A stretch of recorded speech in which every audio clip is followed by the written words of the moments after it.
Okay, ચાલો છોકરાઓ, આપણે આપણા ચેપ્ટરમાં આગળ વધીએ. આપણે ચેપ્ટર નંબર 1 ઘન અવસ્થા વિશે શરૂઆત કરી હતી, તો આપણે એને આગળ લઈ જઈએ. ચાલો, આજે આપણે સમજવાના છે સ્ફટિક લેટીસ અને સાથે સાથે સમજવાનો પ્રયત્ન કરીશું એકમ કોષ. હવે એક્ઝામની દ્રષ્ટિએ જો જોવા જઈએ તો અમારે કંઈ પૂછાવાનું જ નથી, એટલે કે એક્ઝામની દ્રષ્ટિએ આ જે ટોપિક છે તમને જોવા મળશે જ નહીં. તો ભાઈ ભણીએ શા માટે છે, શા માટે ભણવું છે? તો ભાઈ આ જે ટોપિક જો તમે સમજશો, શીખશો, તો એ તમને આના પછીનો જે થિયરી આવશે તે ઇમ્પોર્ટન્ટ છે, એને સમજવા માટે ખૂબ જ કામનો છે. માટે હું તમને એમ નથી કહેતો કે યાર આ જે થિયરી જે ચાલે છે એ ઓલરેડી બુકમાં છે જ, એને કોઈ પણ હિસાબે કમ્પ્લીટ કરી દો. ના, શું કરવાનું છે તમારે? અને સમજો કે ભાઈ આપણો જે ઘન પદાર્થ છે એ કેવી રીતના રચાયેલો હોય છે, કેવી રીતના બન્યો હોય છે, એને તમારે સમજવાનું છે. તો એક્ઝામ રિલેટેડ કરતા આ થિયરી તમે સમજશો તો જે તમને આગળની થિયરીને સમજવા માટે ખૂબ જ કામ લાગશે. આઈડિયા આવે છે? બાકી હું જાતે કહું છું કે ભાઈ એક્ઝામમાં આવું કંઈક આવવાનું નથી, આવું કંઈક પૂછાવાનું નથી કે ભાઈ સ્ફટિક લેટીસ અને એકમ કોષ સમજાવો, એવું કંઈ નહીં આવશે. આવો ક્વેશ્ચન નીકળવાનો નથી. પણ આગળની થિયરીઓને સમજવા માટે આ ખૂબ જ ઇમ્પોર્ટન્ટ છે. અને આપણે થિયરીમાં પાછળથી જે પણ કંઈ વાત કરીશું એ માત્ર ને માત્ર શાના માટે વાત કરીશું? માત્ર ને માત્ર એકમ કોષ માટે વાત કરીશું. આપણે આખા ઘન વિશે વાત નહીં કરીશું. એકમ કોષ શું છે, કેવી રીતના આવેલો છે, એને સમજાવીશું. એટલે કે જે બી કંઈ પાછળથી વાત કરીશું એ શાના માટે વાત કરીશું? એકમ કોષ માટે વાત કરીશું. તો આ વિડીયોમાં તમારે બે વસ્તુ, એક તો સ્ફટિક લેટીસ શું છે અને એકમ કોષ શું છે એને આપણે સમજવાનું છે. તો સેમ હું પણ તમને સમજાવવાનો પ્રયત્ન જે બુકમાં જે એક્ઝામ્પલ આપેલું છે એના દ્વારા જ આપણે સમજવાનો પ્રયત્ન કરીશું. ચાલો સમજો કે આપણે આપણા ફ્રેન્ડ્સના ઘરે જઈએ છીએ, જુદા જુદા ફ્રેન્ડ્સના ઘરે જઈએ છીએ. તો એ જુદા જુદા ફ્રેન્ડ્સના ઘરે જ્યારે જઈએ છીએ ત્યારે એ ઘરમાં ભોંયટડિયું હોય છે. શું હશે? ભોંયટડિયું હશે. તો તમે ઓબ્ઝર્વેશન કરશો તો ઘરમાં જે ભોંયટડિયું હોય છે એ ભોંયટડિયું પર શું લગાવેલી હોય છે? ભાઈ ટાઇલ્સ લગાવેલી હોય છે. ને આ જે ટાઇલ્સ છે એ ટાઇલ્સની જે ડિઝાઇન છે એ તમને જુદા જુદા ઘરોમાં તમને કેવી જોવા મળશે? જુદી જુદી જોવા મળશે. હવે કેટલાક છોકરા વિચારતા હશે યાર કે ભાઈ અમારા અહીંયા તો પ્લેન સ્ટાઇલ છે, તો પ્લેન ટાઇલ્સ જો હોય તો તેમાં ભાઈ આવી ડિઝાઇન તમને જોવા ન મળશે. પરંતુ જો કોઈના ઘરમાં ભાઈ ટાઇલ્સ ઉપર ડિઝાઇન આપેલી હોય તેની વાત ચાલે છે. બાકી તમે પ્લેન ટાઇલ્સ જોશો તો એમાં કોઈ પણ જાતની ડિઝાઇન હશે નહીં, તો એમાં કંઈ ફરક પડશે નહીં. તો આને સમજવા માટે, સ્ફટિક લેટીસને સમજવા માટે આપણે થોડુંક ઇમેજિનેશન કરવું પડશે કે યાર જો કોઈનું ઘર હોય, આપણું જ ઘર છે, એના પર આપણે ભોંયટડિયું મીન્સ કે જમીનની વાત ચાલે છે, જેમાં આપણે શું લગાવેલી છે? ટાઇલ્સ લગાવેલી છે. ને એ ટાઇલ્સ શું હોય છે? એક ચોક્કસ ડિઝાઇન રચતી હોય છે. માત્ર એક ટાઇલ્સની વાત નથી કરતો, તમે આખા ભોંયટડિયા પર જોશો તો એ ટાઇલ્સને એવી રીતના બેસાડવામાં આવે છે કે જેથી આખી જે ડિઝાઇન બનતી હોય છે એ ડિઝાઇન કેવી થતી હોય છે? એક વ્યવસ્થિત અને પુનરાવર્તિત થતી હોય છે. કેવી થતી હોય છે? આ જે ડિઝાઇન, જેને આપણે ગુજરાતીમાં કહેશું ભાત, આ ભાત કેવી થતી હોય છે? પુનરાવર્તિત. ચાલો, જો તમને આઈડિયા હજુ બી મીન્સ કે તમે જો વિચારતા હશો કે યાર મારા ઘરમાં તો પ્લેન ટાઇલ્સ છે, તો તમે વિચાર કરી શકો છો આપણી સ્કૂલના બ્લોક પણ તમે લઈ શકો છો, અથવા રોડ પરના બ્લોક પણ લઈ શકો છો.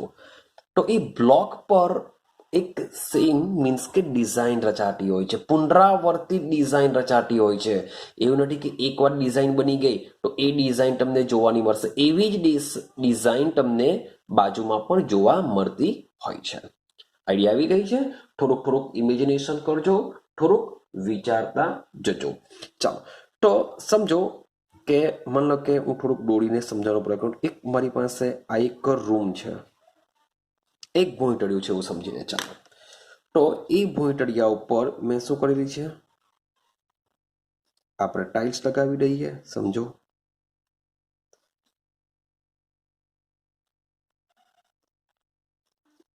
ચાલો સમજો કે આ ટાઇલ્સ છે, આ જે ચોરસ ખાનું છે મારી ટાઇલ્સ છે. જેવી ચોરસ ખાના હશે બધા એવું સમજીને ચાલજો કે એક સેમ અંતર અને સેમ ચોરસ ખાના છે.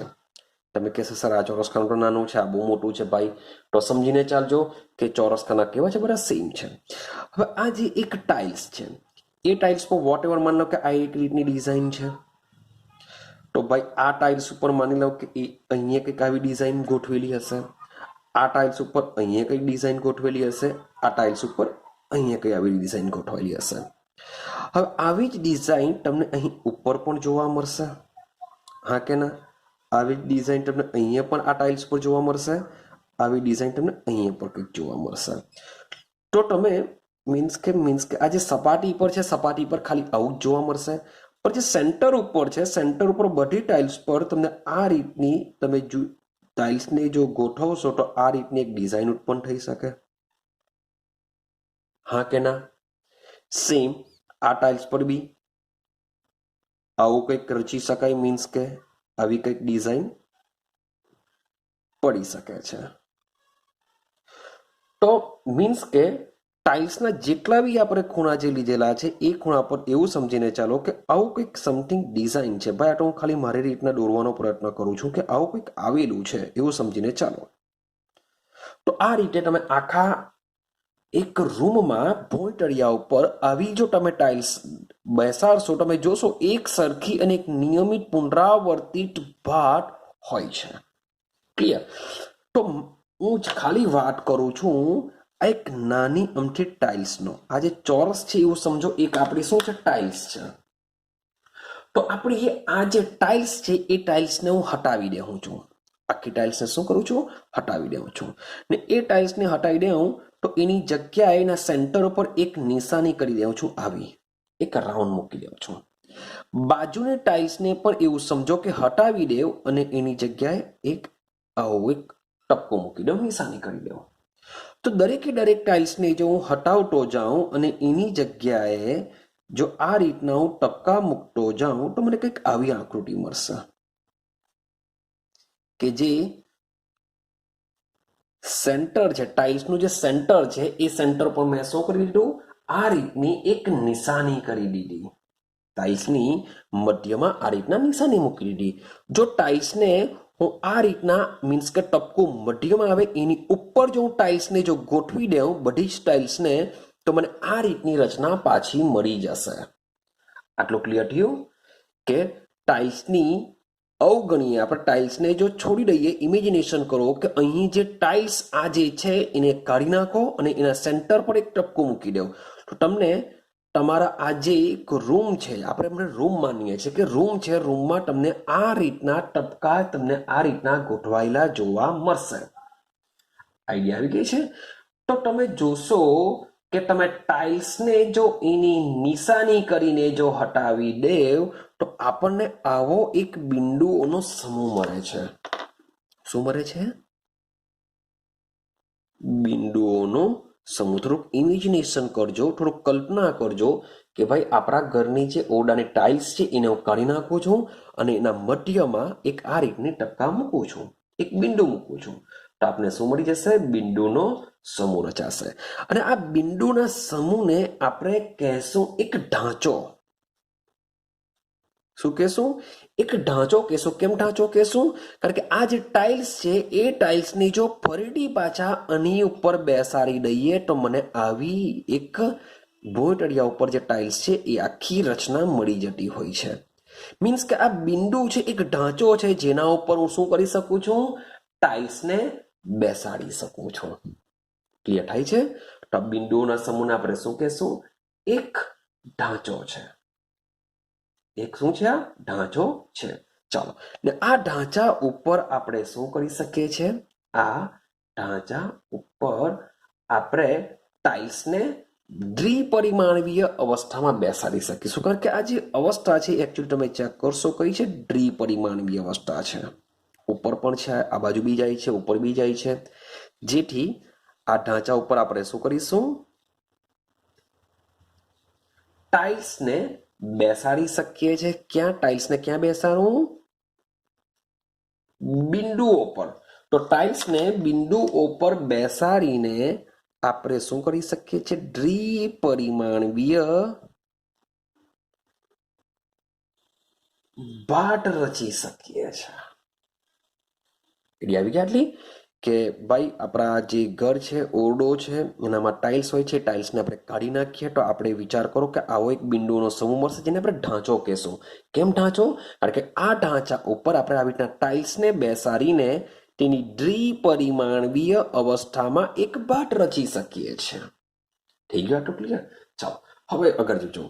હવે આ જે બિંદુઓ છે એ બિંદુ ઉપર આપણે શું કરીએ છીએ? એક ટાઇલ્સને મૂકીએ છીએ. હવે આપણે થોડુંક કેમેસ્ટ્રીની ભાષામાં વાત કરીશું, ઘન અવસ્થામાં વાત કરીશું. તો આ ટાઇલ્સની જગ્યાએ આપણે એક મોટી કહેશું. હવે આજે આપણે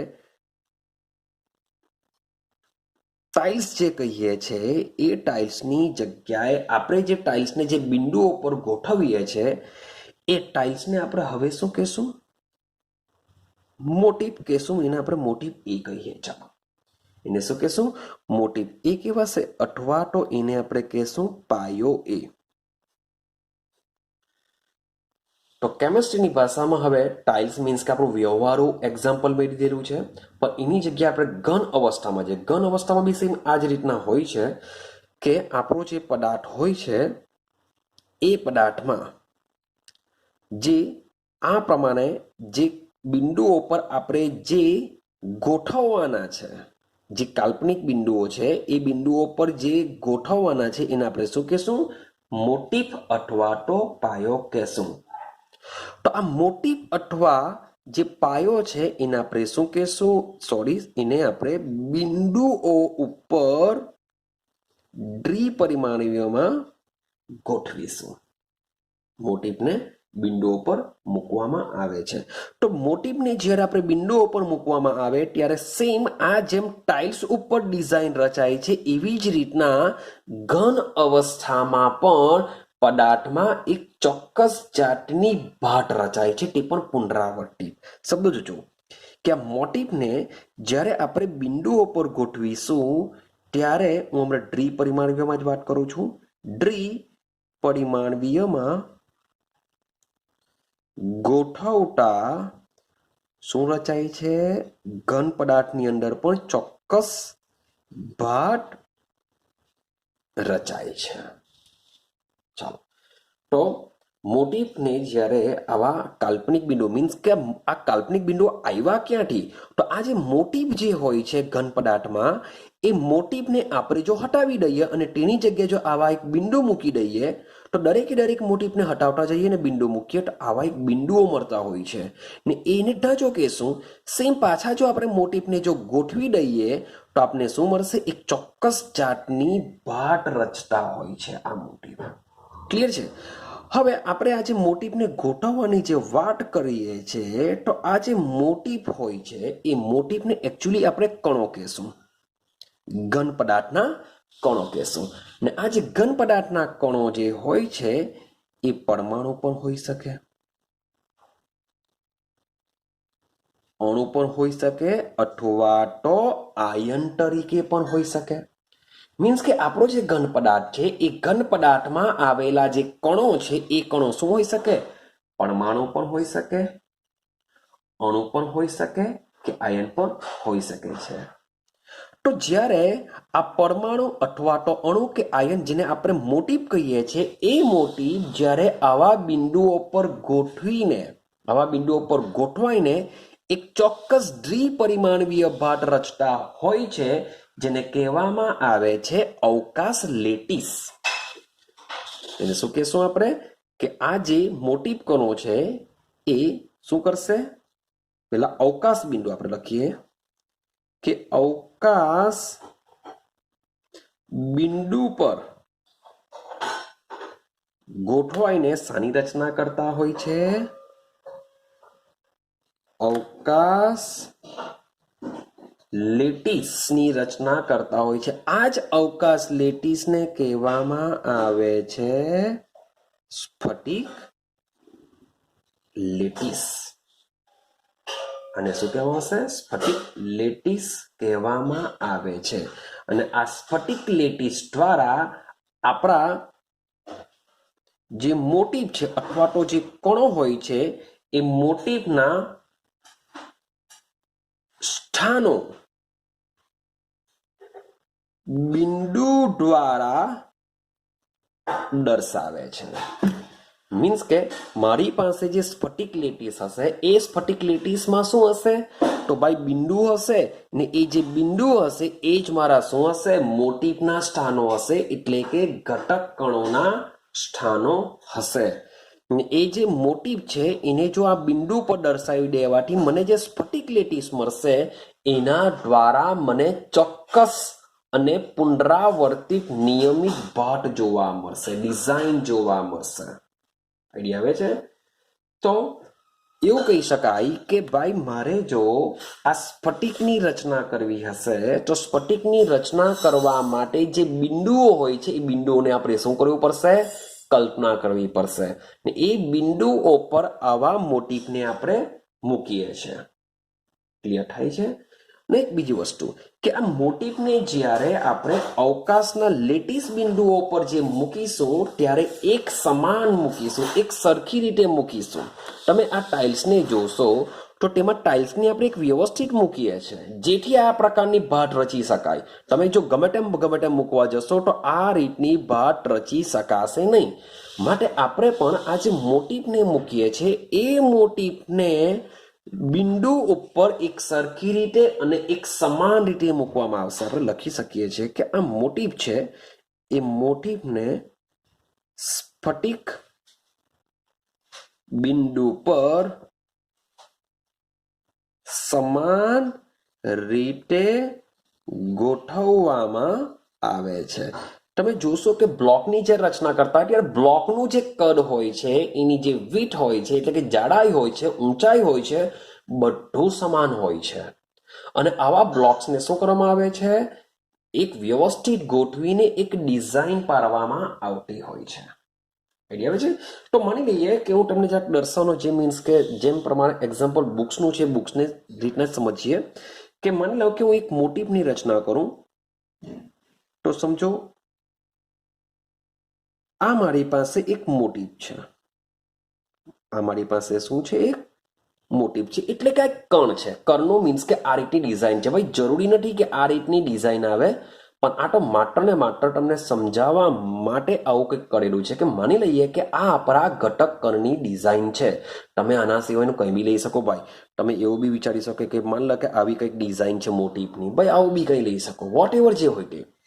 પણ માની લઉં કે મારી પાસે આવો એક મોટીફ છે ને આપણે જે ઘટક કણો છે એ ઘટક કણ મેં તમને કીધું કે આ જ્યારે મોટીફને આની ઉપર ગોઠવાયેલા હોય છે ત્યારે જેને જો કાઢી નાખવામાં આવે તો મને એક બિંદુઓનો આવા બિંદુઓનો એક સમૂહ મળશે. મીન્સ કે સમજો કે આની ઉપર મોટીફ ગોઠવાઈ ગયેલા જ હોય છે, એને આપણે કાઢી નાખીએ તો મને આવો એક બિંદુઓનો સમૂહ મળશે.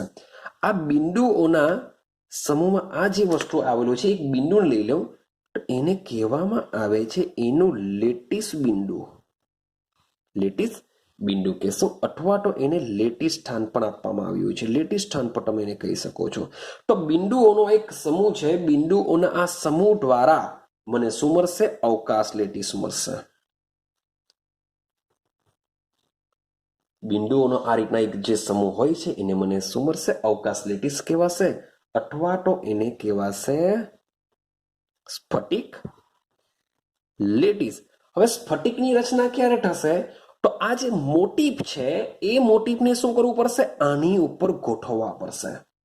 મોટિફને દરેક બિંદુ ઉપર ગોઠવવા પડશે ને આપણે શું કરીએ છીએ કે મોટિફને જ અહીંયાથી હટાવી દઈએ છીએ અને કાલ્પનિક બિંદુઓનો સમૂહ રચીએ છીએ, જેને આપણે સ્ફટિક લેટીસ અથવા અવકાશ લેટીસ કહીએ છીએ. તો મારે જો સ્ફટિકની રચના કરવી હશે તો આ જે બિંદુઓનો સમૂહ છે એ બિંદુઓના સમૂહ પર શું કરીશું, આવા મોટિફ એટલે કે ઘટક કણોને ગોઠવીશું એક વ્યવસ્થિત રીતના દ્વિપરિમાણીયમાં પુનરાવર્તિત રીતે. તો ચાલો આપણે ગોઠવવાનો પ્રયત્ન કરીએ. સમજો કે માની લઈએ કે મારી પાસે આ રીતના સ્ફટિક બિંદુઓ ગોઠવાયેલા છે. આ સ્ફટિક બિંદુઓ બી મને કેવી રીતના મળશે કે પેલા જે મોટિફ છે એ મોટિફને પોતાના સ્થાન પરથી જો હટાવી દઉં તો મને આ રીતની સ્ફટિક લેટીસ બિંદુઓ મળશે. તો સમજો કે આ એક બિંદુ છે, એ બિંદુઓ પર આ રીતનો આપણો જે મોટિફ છે, મોટિફ ગોઠવાયેલો હોય છે, એને હું જો કાઢી નાખું તો મને એક અહીંયા બિંદુ મળે. સેમ એવું સમજો આ બીજો મોટિફ છે, જો એક સરખી રીતના હું ગોઠવું છું. આ ત્રીજો મોટિફ સેમ. આ ચોથો મોટિફ. તમે આ બાજુ બી જશો, માન લો કે આ બિંદુની વાત કરું તો અહીંયા પણ સેમ આ જ રીતના ગોઠવાયેલો હશે. માન લો કે આ બિંદુની વાત કરું તો અહીંયા પણ સેમ આ જ રીતના ગોઠવાયેલું હશે. માન લો કે નાકાની વાત કરું, એકદમ લાસ્ટ કણ, એમાં પણ આવી રીતના જ ગોઠવાયેલો હશે. તો જેટલા પણ બિંદુ છે એ બધા જ બિંદુઓ પર તમે આ રીતના જો તમે મોટિફને મૂકતા જશો તો તમે એક ઇમેજિનેશન કરી શકો કે આ એક કાલ્પનિક દ્વિપરિમાણીયમાં સ્ફટિક રચી શકીશું. આપણે સ્ફટિકની રચના કરી છે, મીન્સ જે ઘન પદાર્થ હોય છે એક સ્ફટિક તરીકે હોય છે, સ્ફટિકમય, અસ્ફટિકમય. તો આપણો જે સ્ફટિકમય ઘન પદાર્થ છે એ ઘન પદાર્થમાં કણો કેવી રીતના ગોઠવાયેલા હોય છે એને સમજવાનો પ્રયત્ન કરીએ છીએ. એકચ્યુઅલી જે સ્ફટિકમય ઘન પદાર્થ લઈ લો કે અસ્ફટિકમય ઘન પદાર્થ લઈ લો, બંનેમાં ત્રિપરિમાણીય દિશામાં ઘટક કણો ગોઠવાયેલા હોય છે. પણ આપણે સમજવાનો પ્રયત્ન કરીએ છીએ માત્ર ને માત્ર ત્રિપરિમાણીયની વાત તો પછીથી કરીએ. તો સૌથી પહેલા સમજો કે દ્વિપરિમાણીયમાં જ કેવી રીતના ઘટક કણો આવેલા હોય છે. તો તમે જોશો તો જે બધા મોટિફ છે એ આપણા ઘટક કણો જ છે કે જે પરમાણુ, અણુ કે આયન સ્વરૂપે હોઈ શકે છે. તો આ ઘટક કણોને આ રીતના આપણે ગોઠવતા જતા જો એકદમ વ્યવસ્થિત, મીન્સ કે આ બધા કણો પર મેં ગોઠવ્યા નથી પણ સમજી લેજો કે બધે જ હશે. તો તમે દ્વિપરિમાણીય દિશામાં આ મોટિફને એક સરખી રીતે, એક સમાન રીતે ગોઠવતા જતા તમને કાલ્પનિક, જો શબ્દ છે અહીંયા કાલ્પનિક, કારણ કે જે સ્ફટિક હોય છે એ ત્રિપરિમાણીય હોય છે. આપણે માત્ર ને માત્ર કલ્પના કરીને દ્વિપરિમાણીયમાં દર્શાવવાનો પ્રયત્ન કરીએ છીએ. તો દ્વિપરિમાણીયમાં તમને શું મળશે? એક સ્ફટિક તમને મળશે. આઈડિયા આવી છે? ચાલો હવે સવાલ એવો આવે કે શું આ જે મોટિફ છે એ મોટિફ શું આ જ રીતના બિંદુ ધરાવી શકે? આઈડિયા આવે છે કે દ્વિપરિમાણીયની વાત કરીએ છીએ તો આ જે દ્વિપરિમાણીયમાં જે લેટીસનો જે બિંદુ સમૂહ છે એ બિંદુ સમૂહ શું એક જ પ્રકારની આવી ગોઠવણી ધરાવી શકે? શું બીજી ધરાવી નહીં શકે? તો ભાઈ એવું નથી. તો આ માની લેવું કે આ એક પ્રકારની ગોઠવણી છે, આપણે બીજી પ્રકારની બી ગોઠવણી કરી શકીએ છીએ. જોજો આ રીતના બી ગોઠવણી થઈ શકે છે કે આ બેની વચ્ચે આવી શકે છે, ફરીથી પાછું પેલા જેવું થઈ જશે, ફરીથી આ બેની વચ્ચે. મીન્સ કે જે બિંદુઓનો જે સમૂહ છે એ આ રીતના પણ, આને આપણે માની લઈએ કે સ્ફટિક લેટીસ એ જો કહીએ તો આને આપણે શું કહીએ શકીએ છીએ? લેટીસ બી કહી શકીએ છીએ. મીન્સ કે બંનેની જે ગોઠવણી ચેક કરો કેવી છે, અલગ અલગ છે. મીન્સ કે અહીં જે મોટિફ આ રીતના હશે, જો અહીંયા જો મોટિફને પેલા મૂકું, ચલો બ્લેક પેનથી આપણે યુઝ કરીએ. ચાલો સમજો તો મોટિફ જે આપણા હશે તે આ રીતનામાં ગોઠવાયેલા હશે.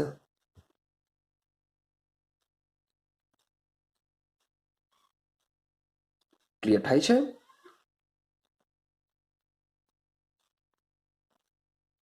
સમજો હું દરેક બિંદુ પર મીન્સ કે આવા મોટિફને મૂકવાનો પ્રયત્ન કરું તો આની જે રચના છે અને આની જે રચના છે બંને કેવી થવાની? અલગ અલગ થવાની. કારણ કે આપણા જે સ્ફટિક ઘન પદાર્થ છે એ સ્ફટિક ઘન પદાર્થમાં જે ઘટક કણોની જે ગોઠવણી છે એ ગોઠવણી બધામાં સરખી હોતી નથી. એને જ સમજવાનો પ્રયત્ન કરીએ છીએ કે આપણા ઘન પદાર્થમાં એટલે કે જે સ્ફટિકમય ઘન પદાર્થ છે એમાં ઘટક કણો કેવી રીતના ગોઠવાયેલા હોય છે. તો મીન્સ કે ઘટક કણોની જે ગોઠવણી છે મીન્સ કે જે લેટિસ બિંદુઓની જે ગોઠવણી છે એ ગોઠવણી જરૂરી નથી કે આ રીતની જ હશે. તો ભાઈ આ રીતની પણ આવી શકે છે. ક્લિયર છે? તો બે જુદા જુદા પ્રકારની લેટિસ બિંદુઓની ગોઠવણી આપણે અહીં દર્શાવી છે. પરંતુ આપણે તો મેં તમને પહેલા જ વાત કરી આ તો દ્વિપરમાણવીય છે, પણ જ્યારે આપણે આપણા સ્ફટિકની વાત કરતા હશું ત્યારે આપણો સ્ફટિક કેવો હોય છે? ત્રિપરિમાણવીય હોય છે. આપણો સ્ફટિક તો કેવો હોય છે? ત્રિપરિમાણવીય હોય છે. અને સ્ફટિકમય ઘન પદાર્થમાં ત્રિપરિમાણવીય રીતે જ આવા ઘટક કણો એટલે કે મોટીફ ગોઠવણી પામેલા હોય છે, ગોઠવાયેલા હોય છે.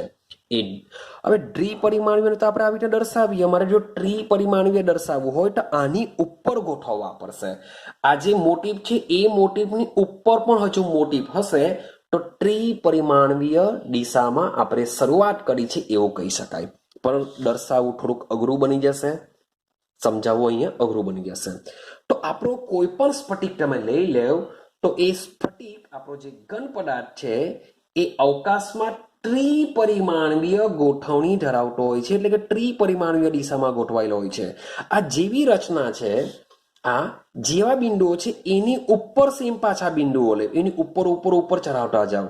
આ જેવા બિંદુઓ છે એની ઉપર પણ સેમ વિચારો.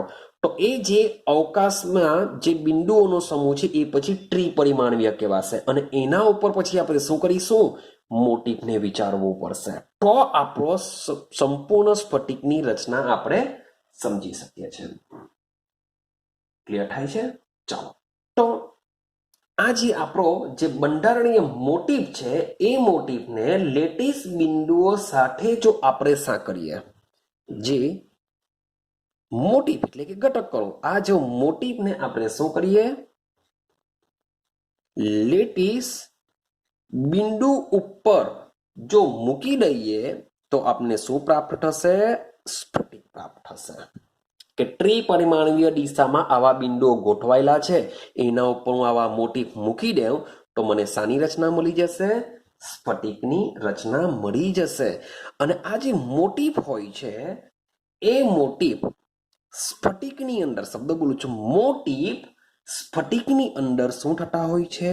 પુનરાવર્તિત, શબ્દ બોલું છું, પુનરાવર્તિત રચના કરતા હોય છે. અને તે પણ પાછા કઈ દિશામાં? ત્રિપરિમાણવીય દિશામાં પુનરાવર્તિત પામતા હોય છે, જેથી તમને એક સમાન ભાત મળી શકે. આઈડિયા આવી રહી છે? તો આ રીતના શું હોય છે? સ્ફટિક રચના હોય છે. ચલો અગર બી સમજતા જજો, બહુ મજાનું છે, ઇમ્પોર્ટન્ટ છે. આગળ સમજ્યા. ઓકે, ચાલો સમજો.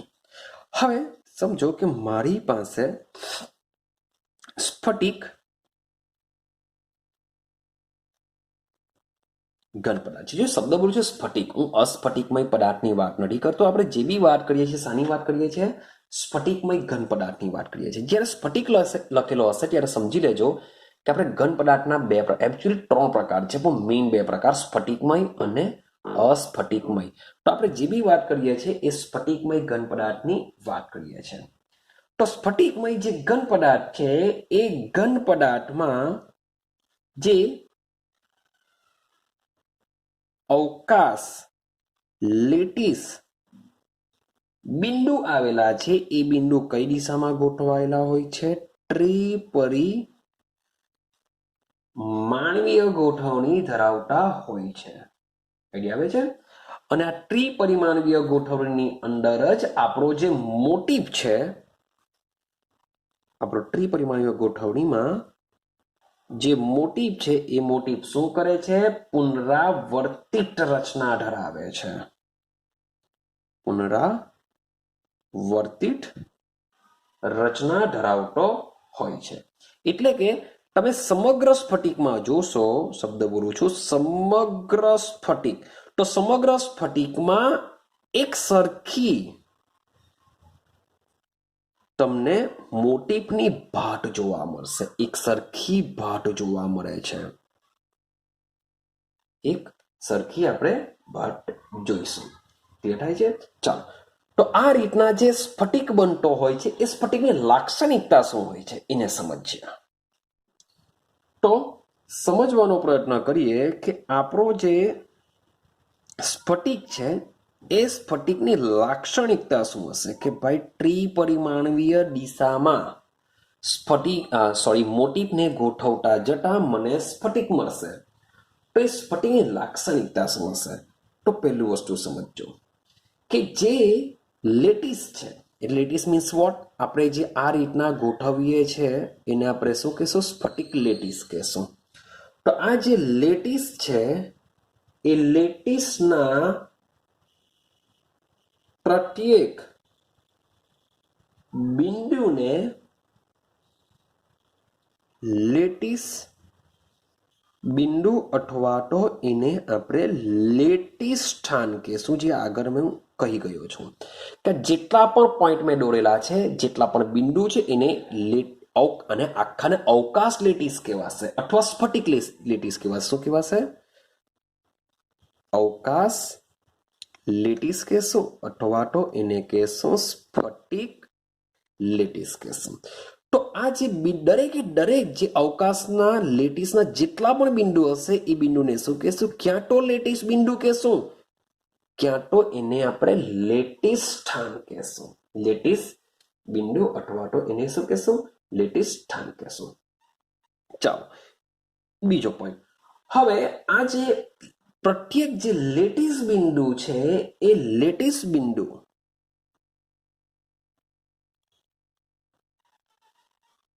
બાય ઘટક કણ છે. પ્રત્યેક લેટીસ બિંદુ એવું સમજીને ચાલો કે એ શું છે? આપણો ઘટક કણ છે ને એ ઘટક કણ તરીકે બાય પરમાણુ પણ હોઈ શકે. મેં તમને કીધું મે બી એની જગ્યાએ અણુ પણ હોઈ શકે અથવા એની જગ્યાએ આયન પણ હોઈ શકે. મીન્સ કે આપણી જે ટાઇલ્સ છે, ભોંયતળિયાની જે ટાઇલ્સ છે એ સમજો કે પરમાણુ, અણુ કે આયન હોઈ શકે.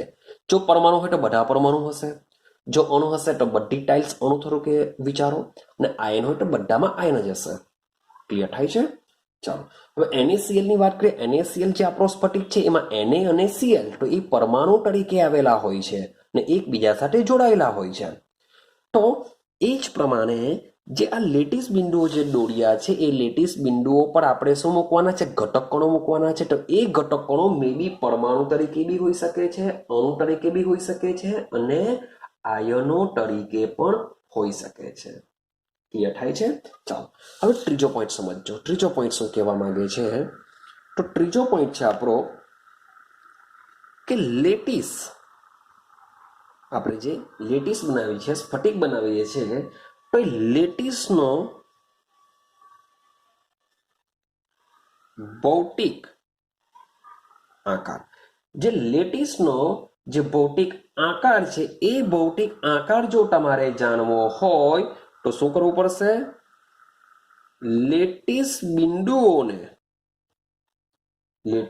બિંદુઓને સીધી લીટીથી, શબ્દ છે સીધી લીટીથી જોડવાથી બનાવી શકાય. તમારે જો લેટીસનો આકાર સમજવો હોય તો એ આકાર જાણવા માટે લેટીસ બિંદુઓને શું કરવું પડશે? સીધી રેખામાં જોડવું પડશે. જો લેટીસ બિંદુઓને તમે સીધી રેખામાં જોડશો તો તમને શું મળી જશે?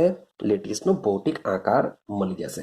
તો સ્ફટિક લેટીસ માટે 3 પોઈન્ટ યાદ રાખવાના છે કે લેટીસના પ્રત્યેક બિંદુને આપણે લેટીસ બિંદુ અથવા લેટીસ સ્થાન કહેશું. આ જે લેટીસ બિંદુ હોય છે એ એકચ્યુઅલી ઘનના ઘટક કણો જ હોય છે.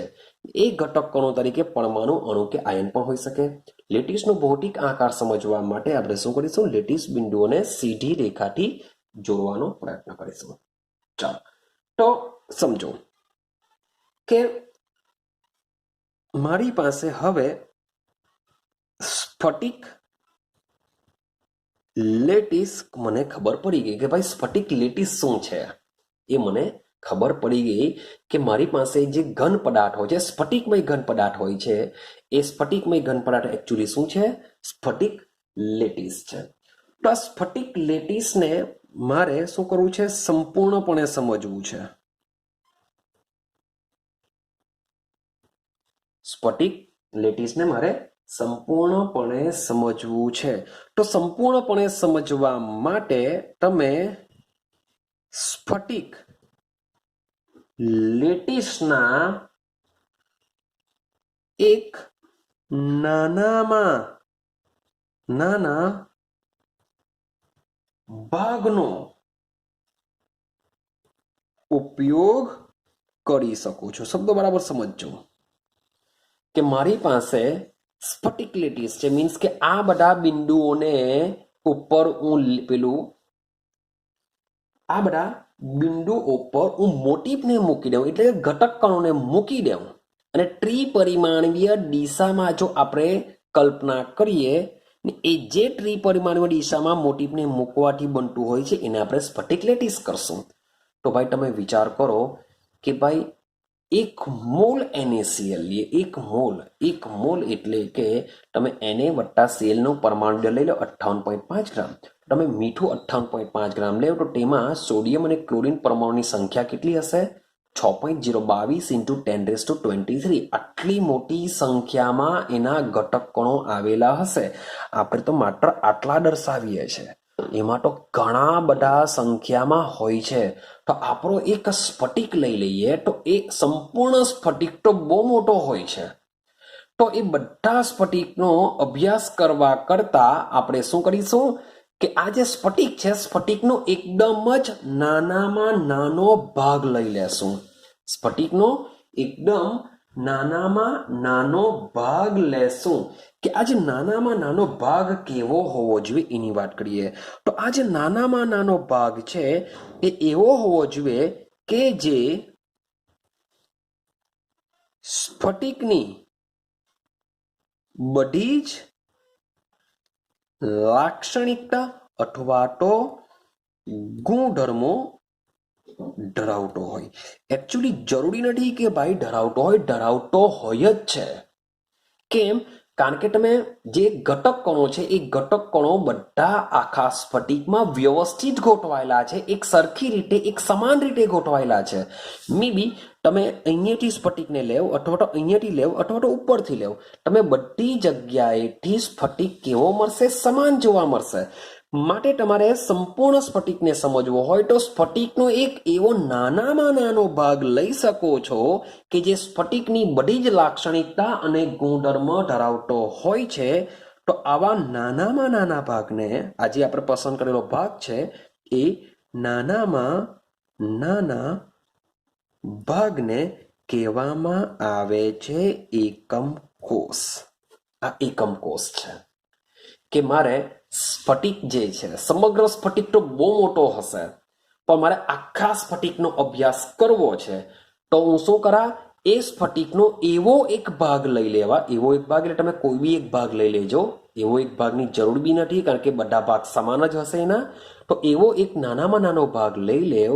હા, શબ્દ છે નાનામાં નાનો ભાગ, કે એમાં આખો સ્ફટિક મીન્સ કે ત્રિપરિમાણીઓમાં એક ભાગ આવી જવો જોઈએ. તો એવો એક ભાગ તમે લઈ શકો છો કે જે સ્ફટિકની બધી જ લાક્ષણિકતા અને બધા જ ગુણધર્મ ધરાવતો હોય છે. આઈડિયા આવે છે? ચાલો માની લો કે બાયોલોજીની જેમ વિચારીએ કે આપણી જે બોડી છે, હવે આપણી બોડીમાં દરેકે દરેક જુદા જુદા ઘણા બધા કોષો આવેલા છે. આપણી બોડીમાં તો કેટલા એટલે અસંખ્ય કોષો આવેલા છે એવું આપણે સમજીને ચાલીએ. ઘણા બધા કોષો છે. તો દરેકે દરેક કોષની અંદર ભાઈ કોષ કેન્દ્ર બી રહેલું છે ને એ કોષ કેન્દ્રમાં શું રહેલું હોય છે? DNA રહેલું હોય છે. Deoxy ribose nucleic acid, DNA. તમે જરાક બી ટેન્શન લેતા, કારણ કે આપણે પાછળના ભાગમાં આપણે આના વિશે સંપૂર્ણ ભણવાનું જ છે. DNA વિશે બી ભણીશું આપણે. તો આ જે DNA આવેલું છે, તમે હવે ચેક કરો કે પગ લઈ લો, એ પગમાંથી એક કોષ કાઢો ને એ કોષનું કોષ કેન્દ્રમાં DNA તપાસો તો એ પણ સેમ આવશે. અને સેમ વસ્તુ આપણા માથા પરનો એક કોષ લઈ લો ને એ કોષમાં DNA, એક વાર બી લઈ લો, વારમાં પણ કોષો હશે, એ કોષમાં DNA ચેક કરો. તો એ ડીએનએ તમને કેવું જોવા મળશે? સેમ જોવા મળશે. આઈડિયા આવી રહી છે?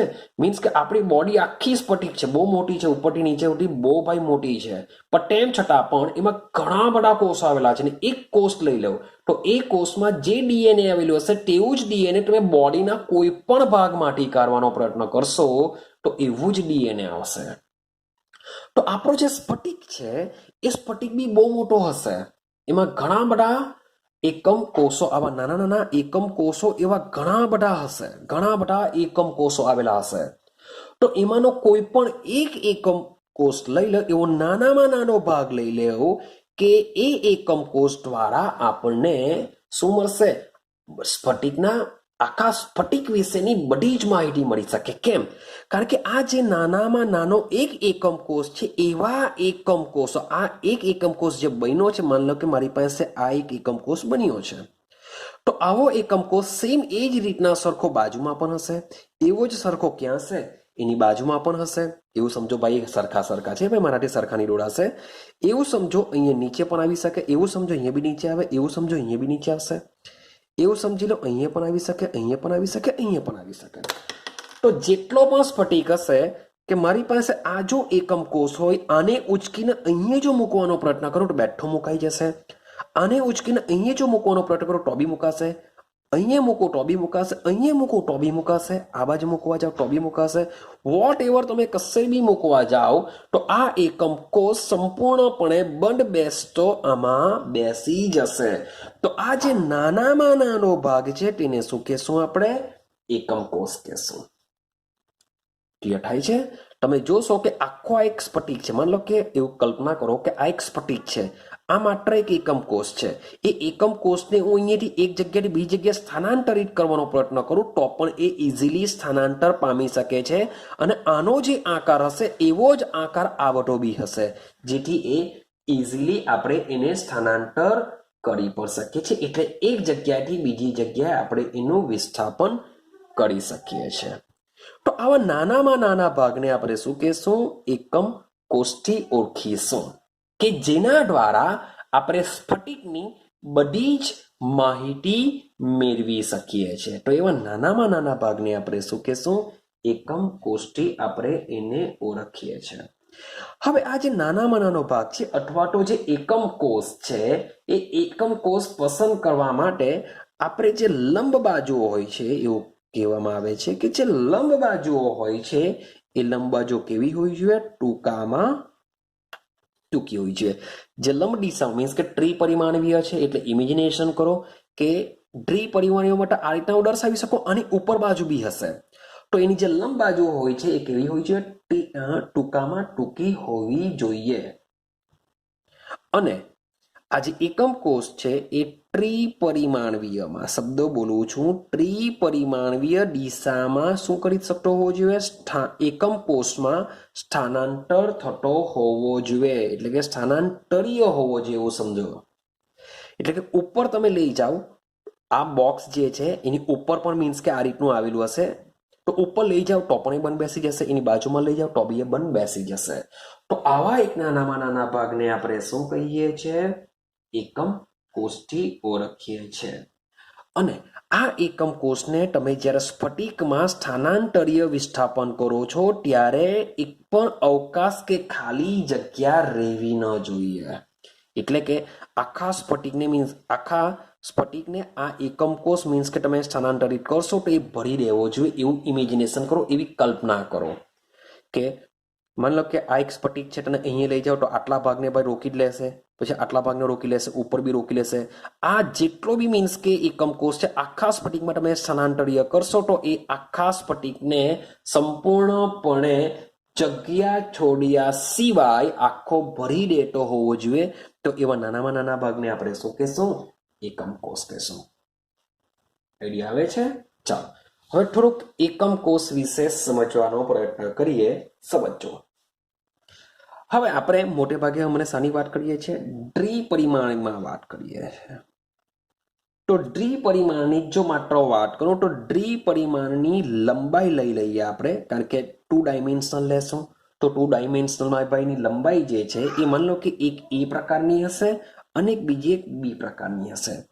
અને આ બે વચ્ચેનો જે ખૂણો છે અથવા તો કોઈ પણ એક ધાર, કોઈ પણ લંબાઈ જે છે એ અથવા તો બી, તો એમની વચ્ચેનો જે ખૂણો છે આપણે એને ગેમા ધારી લઈએ. તો આ રીતના આપણે શું કરી શકીએ છીએ, એક સમાંતર બાજુ ચતુષ્કોણ લઈ શકીએ છીએ. અને આ જે સમાંતર બાજુ ચતુષ્કોણ છે એવું સમજો આપણો શું છે, એકમ કોષ છે. એક સમાંતર બાજુ ચતુષ્કોણ છે એ આપણો શું છે, એક એકમ કોષ તરીકે આપણે પસંદ કરીએ છીએ દ્વિપરિમાણમાં. આપણે દ્વિપરિમાણમાં પસંદ કરવાનો પ્રયત્ન કરીએ તો કેટલા પ્રકારના દ્વિપરિમાણમાં આવા એકમ કોષની રચના કરી શકાય, તો સમજતા જઈએ. સમજો કે મારી પાસે દ્વિપરિમાણની વાત કરું છું તો એક સમાંતર બાજુ ચતુષ્કોણની જો રચના કરું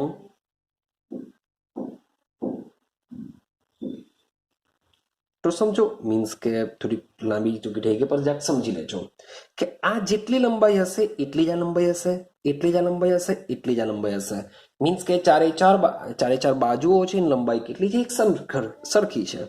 પણ આ જે ખૂણો છે એ કેટલો છે, 60 ડિગ્રીનો છે. મીન્સ કે આ મુજબનો બી એક એકમ કોષ આવી શકે. ત્યાર પછી ચેક કરીએ તો માની લો કે આ એક બી લાઈન છે, આ બી એક બી પ્રકારની લંબાઈ ધરાવતી છે. આ જે બ્લેક માર્કરથી દોરું છું એ થોડીક ટૂંકી છે, એ લંબાઈની છે. એટલે કે ભાઈ બંનેની તમે મીન્સ કે જોશો તો આની લંબાઈ વધારે છે, આની ઓછી છે એવું સમજીને ચાલજો. મે બી મેં કંઈક ફૂટ પરથી માપી નથી કરી, પણ તમે એવું વિચારીને ચાલજો. તો આ બેની વચ્ચે ભાઈ 90 ડિગ્રીનો ખૂણો બચી શકે. તો મીન્સ કે આ બંને એકબીજાથી અલગ અલગ થઈ ગયા, હા કે ના? સેમ તમે એ જ પ્રમાણે એક આખું એક ચોરસ લઈ શકો. મીન્સ કે એ અથવા બી પ્રકારનું બી બધું લઈ શકો. મીન્સ કે બનશે ચોરસ જ કે જેમાં 90 ડિગ્રીનો ખૂણો બની શકે. ભાઈ આ બી સેમ છે પણ આમાં 60 ડિગ્રી છે. મીન્સ કે થોડુંક આ બાજુ ક્રોસ છે. મીન્સ કે 60 ડિગ્રીનો ખૂણો બને છે. આ કેટલી ડિગ્રીનો બને છે, 90 ડિગ્રીનો બને છે. સેમ એ જ પ્રમાણે આ બધી જ લાઈન મીન્સ કે એક સરખી આપણે દોરીએ, પણ થોડુંક હજુ બી ક્રોસ દોરીએ. આ રીતના દોરીએ કે આની બી લંબાઈ, આની બી લંબાઈ, આની બી લંબાઈ, આની બી લંબાઈ. પણ અહીં પણ આ જે ખૂણો રચાતો હોય છે એ ખૂણો કેવો હશે, જુદો હોય છે. મીન્સ કે નથી 60 નથી 90, 60 અને 90 કરતા બી આ ખૂણો કેવો તમને જોવા મળશે, જુદો જોવા મળશે. સેમ એક બીજો એક પ્રકારનો એકમ કોષ દોરવાનો પ્રયત્ન કરીએ.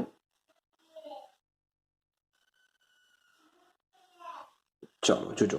તો આ જે મારી જે લંબાઈ છે, માની લો કે બી જેટલી છે એટલે કે એ કરતા જુદી હશે એવું સમજીને ચાલો.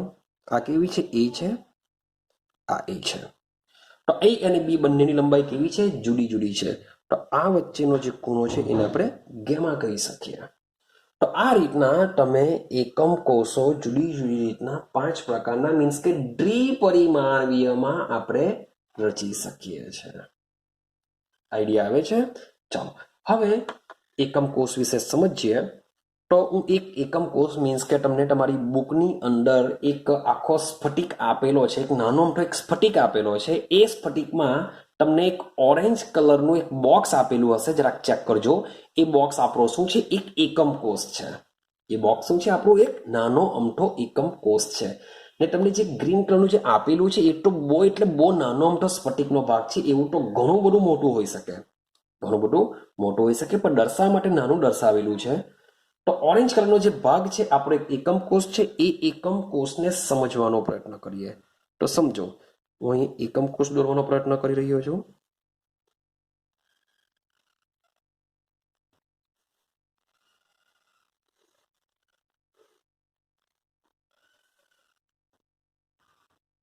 ચાલો તો સમજો કે આ જે મેં દર્શાવેલું છે એ શું છે, મારો એકમ કોષ છે.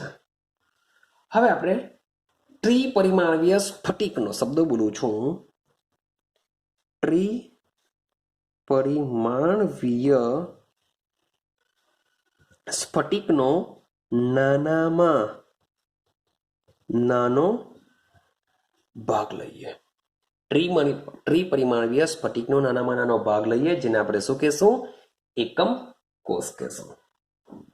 તો ત્રિપરિમાણીયમાં જે નાનામાં નાનો ભાગ છે જે આપણો એકમ કોષ છે, આ એકમ કોષ શું લાક્ષણિકતા ધરાવે છે? જેમ આપણે સ્ફટિક રચનાની લાક્ષણિકતા જોઈ, હવે આપણે એકમ કોષની લાક્ષણિકતા જોઈએ. તો જરાક સમજતા જજો એકમ કોષ કેવો હોય છે, એની લાક્ષણિકતા શું હોય છે. હવે બરાબર સમજો. તેના પરિમાણો, તેની ધારો A, B અને C છે. પહેલો પોઈન્ટ છે કે તેના પરિમાણો, તેની ત્રણેય ધારો A, B અને C છે. તો એને ત્રણે ત્રણ પરિમાણો એટલે મીન્સ વોટ, કે આ જે છે તેને આપણે A વડે દર્શાવીશું, આ જે એની ધાર છે એને આપણે B વડે દર્શાવીશું, અને આ જે એની ધાર છે એને આપણે C. તો તમે ચેક કરશો ત્રિપરિમાણીય બની જશે. ત્રિપરિમાણ, તેના પરિમાણો એટલે કે ત્રિપરિમાણીય, કે જે આપણે ત્રિપરિમાણ મીન્સ કે આ રીતના કરીએ છીએ કે આ ઉપરની દિશામાં એને આપણે આમ ક્રોસ દર્શાવીએ છીએ. તો આપણે આને A કહેશું, અને B કહેશું અને C કહેશું. એના ત્રણ પરિમાણો છે. આ શું છે? કારણ કે આપણો જે સ્ફટિક છે એ ત્રિડાયમેન્શનલમાં ગોઠવાયેલા હોય છે. સ્ફટિક જે રચના છે એ સ્ફટિક રચનામાં ઘટક કણો ત્રિપરિમાણમાં ગોઠવાયેલા હોય છે. તો આપણો જે એકમ કોષ છે એ એકમ કોષ પર ત્રિપરિમાણમાં ગોઠવાયેલો હોય છે. પણ એક એકમ કોષમાં, માત્ર ને માત્ર એક એકમ કોષમાં ત્રિપરિમાણ જો જોઈએ તો એના ત્રણ પરિમાણો આ રીતના લેશું આપણે, કે આને આપણે A કહેશું, આને આપણે B કહેશું, અને આ ઉપર તરફ જાય છે એને આપણે C કહેશું. કે ત્રણ પરિમાણ થઈ ગયા, તો એને આપણે A, B અને C વડે દર્શાવીશું. હવે આ જે ત્રણે ત્રણ જે A, B અને C જે છે એ પરસ્પર એકબીજા સાથે લંબ હોઈ શકે અથવા ન પણ હોઈ શકે. એટલે કે એકબીજા સાથે ભાઈ 90 ડિગ્રીનો ખૂણો બનાવતા હોઈ પણ શકે. હું એમને જે કહેતો કે નહીં બનાવી શકે, પણ આ ત્રણે ત્રણ એકબીજાને લંબ હોઈ શકે અથવા તો ન પણ હોઈ શકે.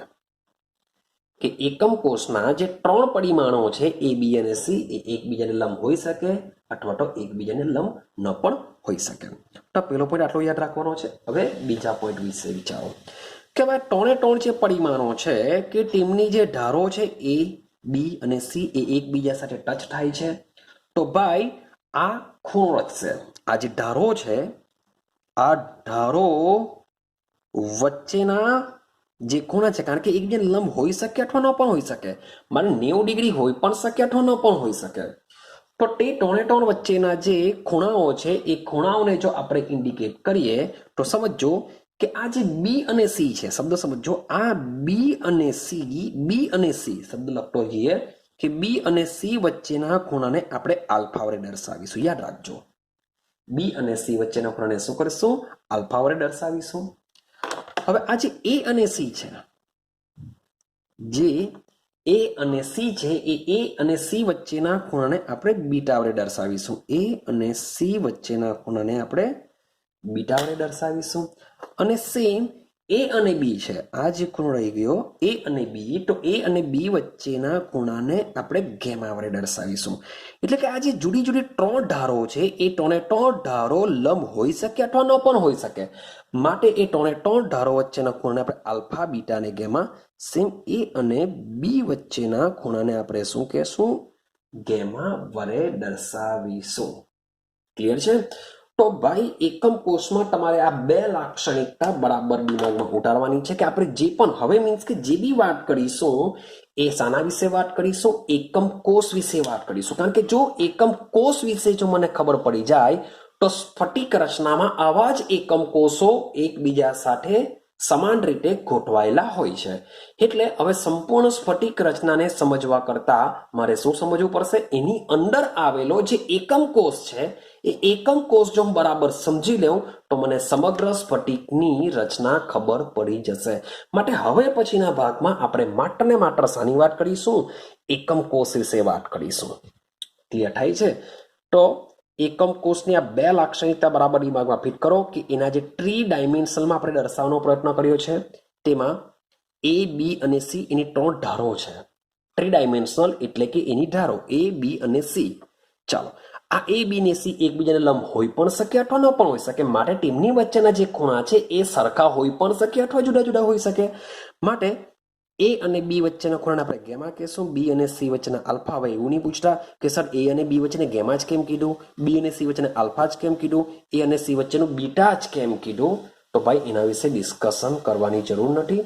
જે વસ્તુ આપણે છે એ એક્સેપ્ટ કરીને આગળ જશું કે તેમની વચ્ચેના ખૂણા જે આપેલા છે એ આપણે યાદ રાખીશું. આઈડિયા આવે છે? તો આ આપણો શું છે? એકમ કોષ છે.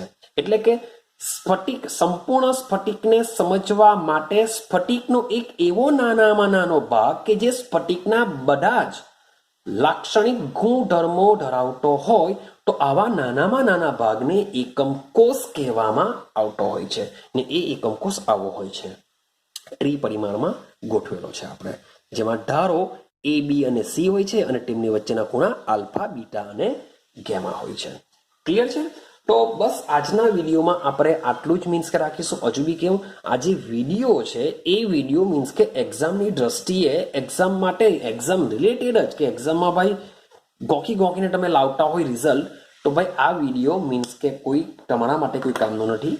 પરંતુ તમારે આના પછીનું સમજવું હશે કે હવે પછી આવશે એકમ કોષોના પ્રકાર. બહુ ઇમ્પોર્ટન્ટ છે, એના MCQ લઈ લેવ કે પછી તમારે આની આગળની થિયરી લઈ લો. એ બધી જ વસ્તુ સમજવા માટે એકમ કોષને સમજવો પડશે. માટે આજનો વિડીયો જે આગળની થિયરીઓ છે એ થિયરીઓને સમજવા માટે બહુ ઇમ્પોર્ટન્ટ છે. ક્લિયર છે? તો બરાબર સમજ, આઈ હોપ સો કે બરાબર સમજણ પડી હશે. તો જ તમને આના આગળના વિડીયો તમને ખબર પડશે.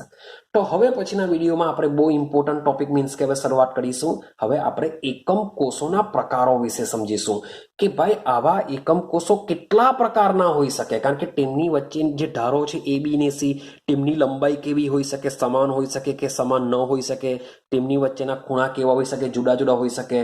ભાઈ એ અને બી સમાન હોય, સી અલગ હોય, બી ને સી સમાન હોય, એ અલગ હોય, મે બી 3 અલગ હોય, મે બી 3 સમાન હોય, આલ્ફા, બીટા, ગેમા જુદા જુદા હોય. તો તમે વિચારો કેટલા પ્રકારના આવા એકમ કોષો બનાવી શકાય.